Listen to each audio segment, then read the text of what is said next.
आपके साथ ऐसा हुआ है कि आपने पढ़ाई कम की और अच्छे अंक आ गए?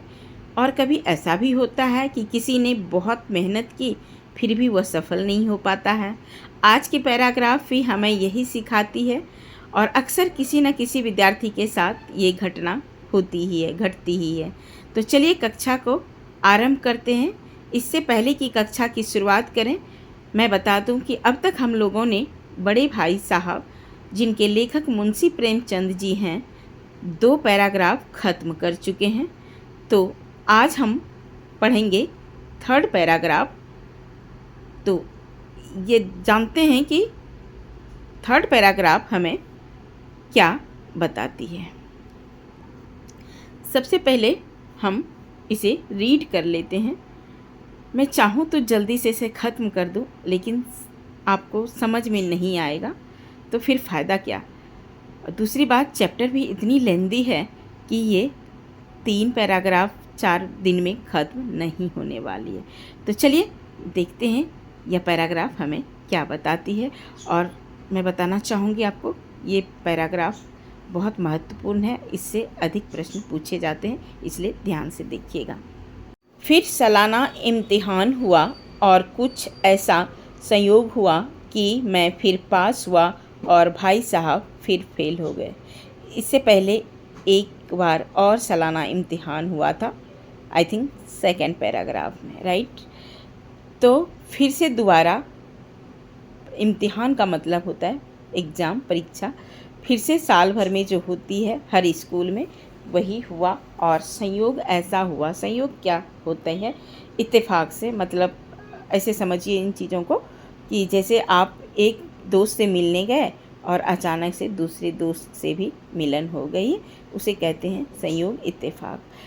संयोग हुआ कि मैं फिर पास हुआ। कौन कह रहा है? छोटे भाई साहब कह रहे हैं कि फिर से सालाना वार्षिक एग्ज़ाम हुई, उसमें से हम पास हो गए और भाई साहब फिर फेल हो गए। कौन भाई साहब? बड़े भाई साहब। मैंने बहुत मेहनत नहीं की।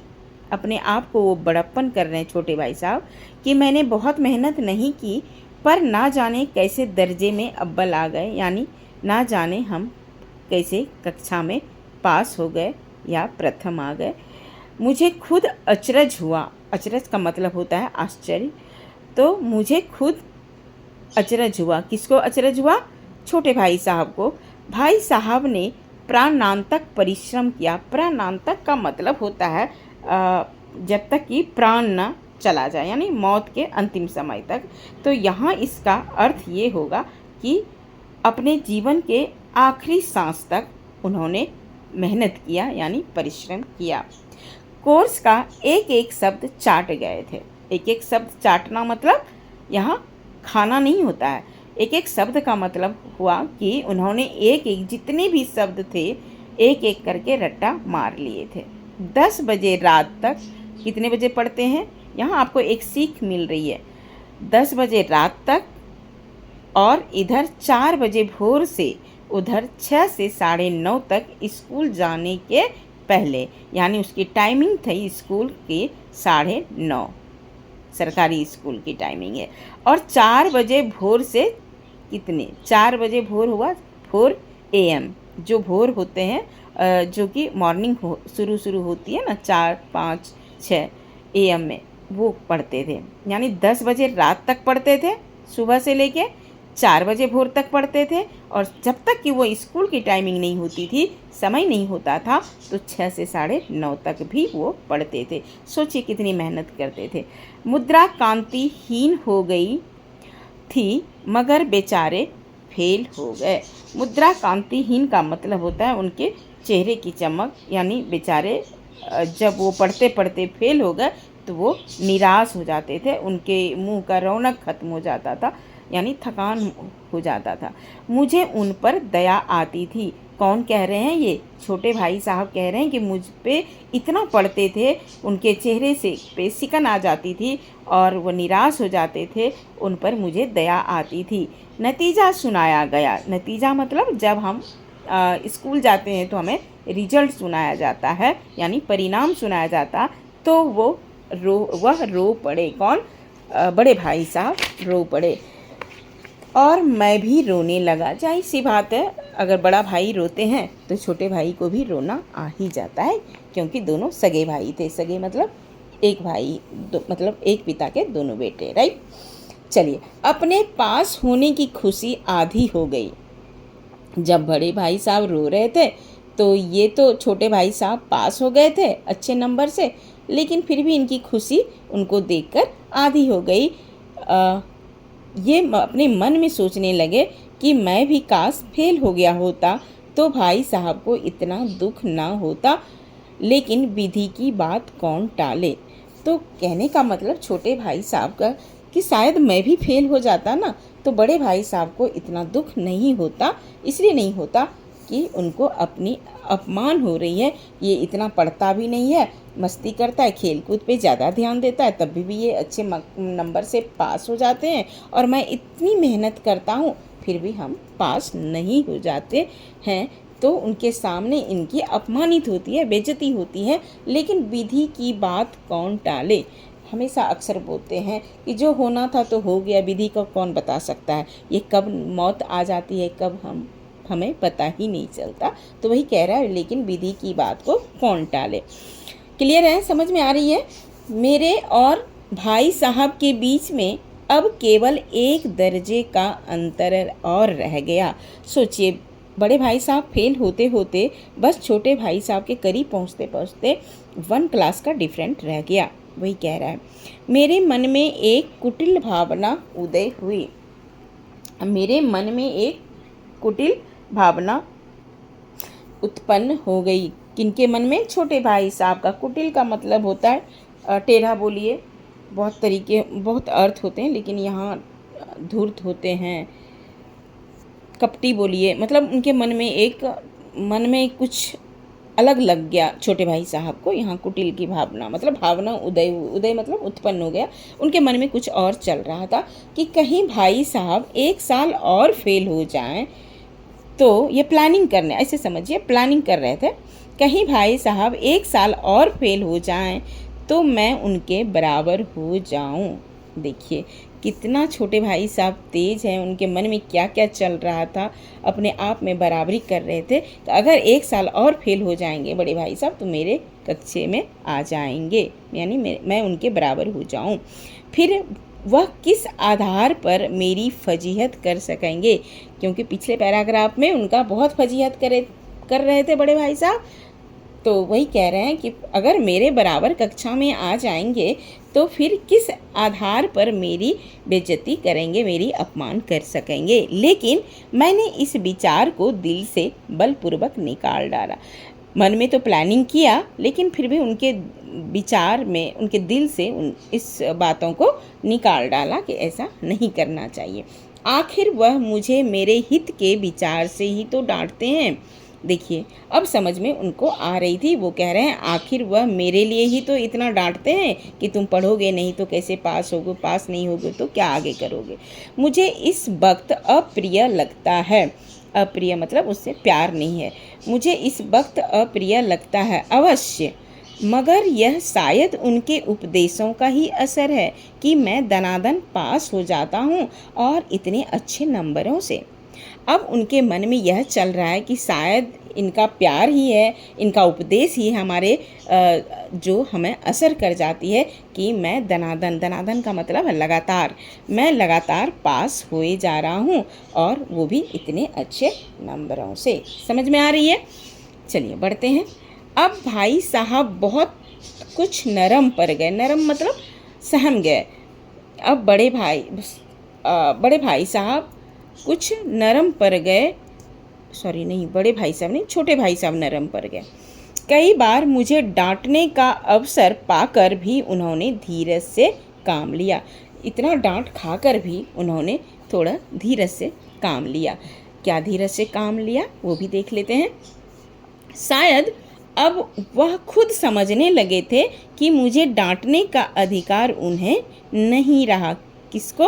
बड़े भाई साहब को। अब इनके छोटे भाई साहब समझने लगे अब मुझे वो डांटने का अधिकार नहीं रहा, क्योंकि बार बार वो फेल हो रहा था। तो बहुत, या रहा भी तो बहुत कम, कहने का मतलब अगर डांटेंगे भी ना तो बहुत कम डांटेंगे। मेरी स्वच्छंदता भी बढ़ी। यहाँ स्वच्छंदता का मतलब होता है बिना किसी रोक टोक का, यानी कोई प्रतिबंध नहीं है, उनको मनाही नहीं है। वही कह रहा है मेरी स्वच्छंदता भी बढ़ी। तो मैं उनकी सहिष्णुता का अनुचित लाभ उठाने लगा। देखिए, अगर उनको लगा छोटे भाई साहब को अब मुझे ये कम डांटेंगे, नहीं डांटेंगे नहीं के बराबर, तो उनकी सहिष्णुता का अनुचित लाभ उठाने लगा, यानी उनकी फ़ायदा उठाने लगा, यानी सहनशीलता का। ठीक है। मुझे कुछ ऐसी धारणा हुई कि मैं पास ही हो जाऊंगा। अब छोटे भाई साहब को लग रहा, धारणा मतलब उनके मन में एक अहंकार की भावना पैदा हो गई कि मुझे ऐसी धारणा हुई कि अब मैं पास ही हो जाऊंगा, चाहे मैं कितना खेलूं या पढ़ूं या ना पढ़ूं। तो कह रहे हैं पढ़ूं या ना पढ़ूं मेरी तकदीर बलवान है। ओहो, मैं इसे कहते हैं किस्मत। तकदीर का मतलब होता है यहाँ पर किस्मत, नसीब बोलिए। तो कहने का छोटे भाई साहब का मतलब ये है कि मैं चाहे खेलूं कूदूं या पढ़ूं या ना पढ़ूं, मेरी तकदीर बहुत बलवान है, मेरी किस्मत मुझे साथ देती है। इसलिए भाई साहब के डर से जो थोड़ा बहुत पढ़ लिया करता था वह भी बंद हो गया, क्योंकि उनको खेलकूद से ज़्यादा मतलब लगाव था। बड़े भाई साहब फेल हो गए, 2 बार हो गया सालाना इम्तिहान में, तो इनका डर जो है ख़त्म हो गया। नेक्स्ट के पहले जब हम पैराग्राफ को देखे थे तो वो डरता था, उनकी कॉन्फिडेंट लेवल जो था ख़त्म हो चुकी थी।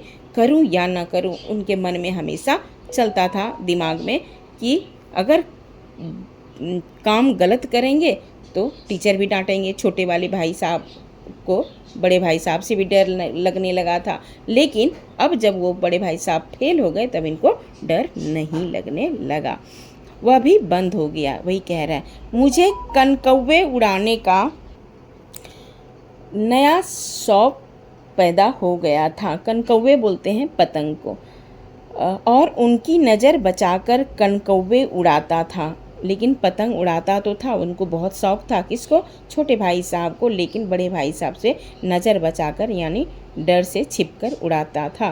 मांझा देना, मांझा बोलते हैं वो जो धागे में रोलर में डाला जाता है ना, मांझा, उसको बोलते हैं। बहुत हार्ड होती है, जो लोग पतंग से लगाव जिसको है उनको पता होगा। कन्ने बांधने, वो जो पतंग में होते हैं उनकी कन्नी बांधी जाती है तभी वो उड़ती है, आकाश की तरफ दूर जाती है। यानी पतंग टूर्नामेंट की तैयारियां और आदि समस्याएं सब गुप्त रूप से हल की जाती थी। यानी जितने भी था उनको खेल कूद से लगाव था, टूर्नामेंट की तैयारियां आदि जितनी भी उनके साथ समस्याएं थी गुप्त रूप से हल की जाती थी, यानी छिपकर वह कर लेता था। मैं भाई साहब को यह संदेह ना करने देना चाहता था। कह रहे हैं मैं बड़े भाई साहब को यह डाउट यानी संदेह नहीं करने देना चाहता था कि उनका सम्मान और लिहाज मेरी नज़रों में कम हो गया है। इनको इतना मतलब संदेह नहीं करने देना चाहता, कोई भी उनके मन में डाउट नहीं होती थी, क्यों? ताकि उनका सम्मान जो है और लिहाज मेरी नज़रों से कम हो गया है। यहाँ लिहाज का मतलब है उनकी सम्मान और मर्यादा, मतलब उनका ध्यान जो था वह कम हो गया था बड़े भाई साहब का। किसके प्रति? छोटे भाई साहब का था। तो चलिए आज के पैराग्राफ में इतना ही पढ़ते हैं, उसको हम अच्छे से संक्षेप में समझ लेते हैं।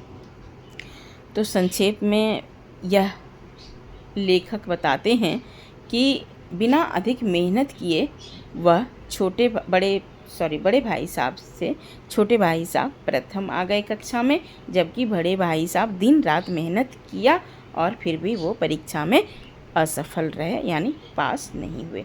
भाई साहब के दुख को देखकर लेखक भी भावुक हो गए। यहाँ पर लेखक के मन में एक बार यह विचार आया कि अगर भाई साहब फिर से असफल हो जाएंगे तो उनके बराबर हो जाएंगे। उनके मन में यह दिमाग में चल रहा था कि अगर एक बार भी फेल हो जाएं तो हमारी कक्षा के बराबर आ जाएंगे। लेकिन उनके गलत सोच उनके मन में आया तो सही, लेकिन तुरंत यह धारणा उनके मन में आया कि ऐसा हमें नहीं करना चाहिए, इसलिए वह बलपूर्वक उन्होंने उन बातों को अपने दिमाग से निकाल दिया। बाद में भाई साहब का व्यवहार कुछ नरम हो गया, यानी सहम गए। किसकी वजह से? वो बड़े भाई साहब फेल जो हो गए इसकी वजह से, जिससे लेखक जो है पढ़ाई में लापरवाह होकर पतंगबाजी में अधिक समय बिताने लगा। लेखक नहीं, यहाँ छोटे भाई साहब की बात कर रहे हैं, तो लेखक बार बार उनके मन में बता रहा है कि लेखक को यानी छोटे भाई साहब को पतंग यानी खेल कूद में उसमें समय बिताने लगा कि पढ़ूँ न पढ़ूँ, खेलूँ कूदूँ तभी मेरे अच्छे नंबर आ जाते हैं। उनको एक घमंड आ गया था, फिर भी वे बड़े भाई साहब का सम्मान करते रहे। इतनी घमंड के बावजूद भी वह बड़े भाई साहब का मर्यादा पूरा करते रहे, यानी सम्मान करते रहे और उनसे छिपकर पतंग उड़ाते रहे। तो समझ में आ गया होगा, यही संक्षेप में इसकी कहानी है। इसलिए मेहनत हमेशा करनी चाहिए, सफलता केवल भाग्य पर ही नहीं छोड़ना चाहिए। यहाँ तो ये बता रहा, लेकिन छोटे भाई साहब का किस्मत अलग थी। तो किसी किसी का तकदीर जो है ना, कह नहीं सकते। हमेशा 3 चीज़ याद रखिए, लक, लेबर, चांस। मैंने हमेशा से बताते हैं, किसी का लक अच्छा होता है वो पास हो जाते हैं, कोई मेहनत ज़्यादा करते हैं वो पास नहीं हो पाते हैं, और किसी किसी को चांस ऐसा मिलता है कि वो तुक्का लग जाता है तो वो ऐसे भी पास हो जाते हैं। और इस कहानी में ये भी बताया कि हमेशा बड़ों का सम्मान हर परिस्थिति में करनी चाहिए, जैसे कि छोटे भाई साहब के मन में धारणा पैदा हो गई थी। सफलता मिलने पर हमें घमंड नहीं करना चाहिए, जबकि छोटे भाई साहब को थोड़ी देर के लिए घमंड हो गया था। दूसरों के दुख को समझना और उनके प्रति सहानुभूति रखना ही हमारा अच्छा व्यवहार है, अच्छा नेचर है, अच्छी गुण है। तो चलिए, इस कहानी से हमें यह सीख मिलती है, यानी यह प्रसंग हमें सिखाती है कि सफलता से अहंकार नहीं बल्कि विनम्रता से आनी चाहिए। बड़े भाई साहब का स्नेह, प्यार, अनुशासन और लेखक का उनके प्रति सम्मान इस कहानी को सबसे बड़ा संदेश देती है। तो हमें भी अपने बड़ों का आदर करते हुए और मेहनत से, ईमानदारी से अपने लक्ष्य की ओर बढ़ते रहना चाहिए और निरंतर प्रयास करते रहना चाहिए। समझ में आ गया होगा सभी को। आशा करती हूँ आपको समझ में क्लास पसंद आ गई होगी। अगर पसंद आती है तो थोड़ी शेयर कर दीजिएगा ताकि दूसरों को भी मदद मिल सके। तो आज की क्लास मैं यहीं एंड करती हूँ। मिलती हूँ आप सभी से नेक्स्ट क्लास में। तब तक के लिए take care and bye bye.